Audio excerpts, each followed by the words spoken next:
SC వర్గీకరణ కోసం తన జీవితాంతం పోరాడుతూనే ఉన్నానని మాజీ మంత్రి రావెల కిషోర్ బాబు అన్నారు.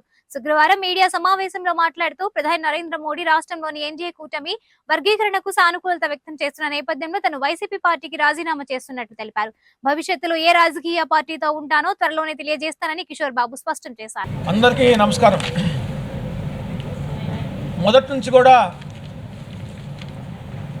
నేను అంబేద్కర్ వాదిని, బాబాసాహెబ్ డాక్టర్ అంబేద్కర్ గారి యొక్క ఆదర్శాలకు ఆశయాలకు కట్టుబడి నా జీవితం అంతా పనిచేసినటువంటి వాడిని. ఆ తర్వాత భారతదేశంలో అంబేద్కరిజాన్ని బ్రతికించి పెద్ద ఎత్తున ముందుకు తీసుకుని వెళ్ళి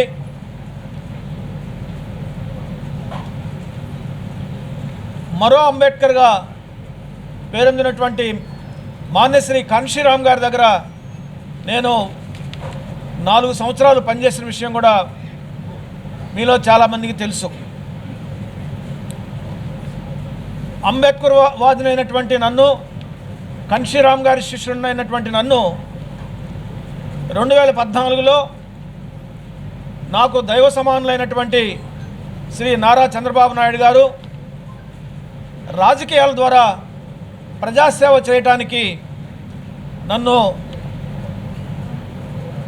ప్రోత్సహించి అవకాశం ఇచ్చారు. వారికి నేను ఎప్పుడు కూడా రుణపడి ఉంటాను అని చెప్పి ఈ సందర్భంగా నేను తెలియజేస్తున్నా.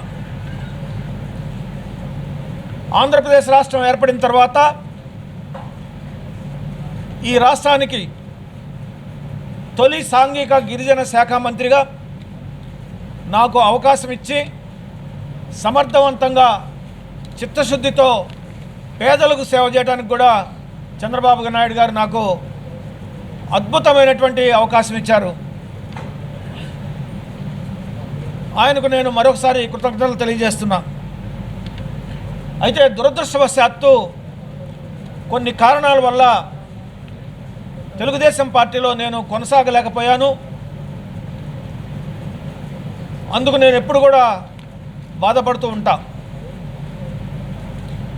ఆ తర్వాత కూడా అనేక సార్లు చంద్రబాబు నాయుడు గారి యొక్క నాయకత్వంలో పనిచేయాలని ప్రయత్నం చేశాను.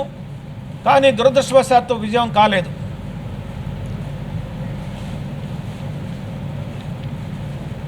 ఇటీవల కాలంలో ఎస్సీ ఎస్టీ బీసీ మైనారిటీలకు రాజ్యాధికారం తెస్తానని చెప్పేసి జగన్మోహన్ రెడ్డి గారు ప్రజల ముందుకు వచ్చారు. ఎన్నికల సమయంలో ఆయన నిజంగానే ఎస్సీ ఎస్టీ బీసీ మైనారిటీలకు రాజ్యాధికారం తెస్తాడని నేను నమ్మి ఆ పార్టీలో ఇటీవల కాలంలో చేరడం జరిగింది. ఎలక్షన్కు ముందు. అయితే మెజారిటీ ప్రజలు వైఎస్ఆర్సీపీ పార్టీని ఈ ఎన్నికల్లో తిరస్కరించారు.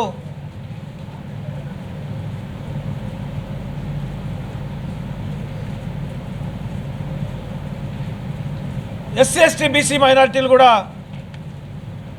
జగన్మోహన్ రెడ్డి గారిని సొంతం చేసుకోలేదు. ఇదంతా భ్రమ అని చెప్పేసి ఆ తర్వాత తెలుసుకోవటం జరిగింది.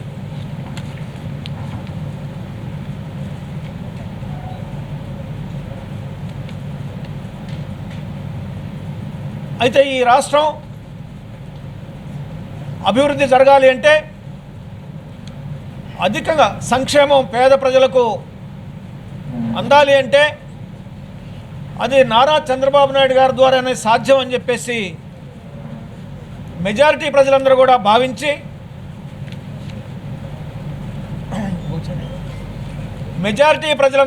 భావించి పెద్ద ఎత్తున తెలుగుదేశం పార్టీకి ఓట్లు వేసి చారిత్రాత్మక ఘన విజయాన్ని సాధించి పెట్టారు. ఈ చారిత్రాత్మక ఘన విజయం నభూతో నా భవిష్యత్. రాష్ట్రం యావత్తు కూడా చంద్రబాబు నాయుడు గారి ద్వారానే ఈ రాష్ట్రం బాగుపడుతుందని, పేద ప్రజలకు సంక్షేమం సంపూర్ణంగా అందుతుందని చెప్పి